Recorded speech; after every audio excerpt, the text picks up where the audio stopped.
So before we keep moving along here with construction, we're going to install a package. It's called LunchBox. It gives us some nice functionality, and this is an opportunity for you to see how to install kind of additional functionality inside of Dynamo.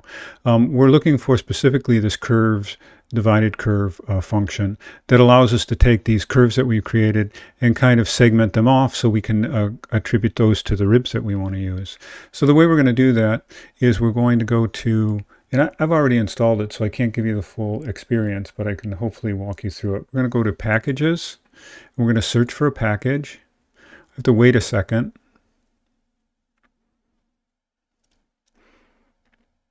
And once we're there, we're just going to type in LunchBox.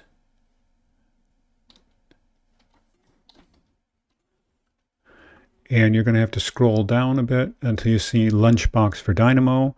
You'll notice I have it already installed, but I'm going to click on View Details, and a window is going to open up, and it'll show you that there's a whole bunch of versions for this, with the latest being at the top. The one I'm going to suggest that you install for the functionality of this is the 2018 .7.6.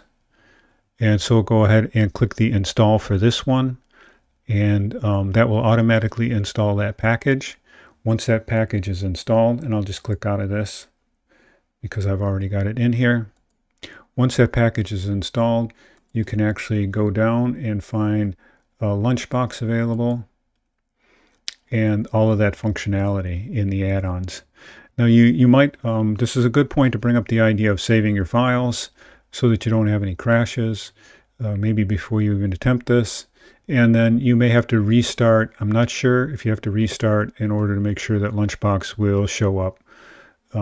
But if it's not showing up, try just restarting, saving your file, and then restarting Dynamo. So next we'll pick up on the usefulness of that divided curve function.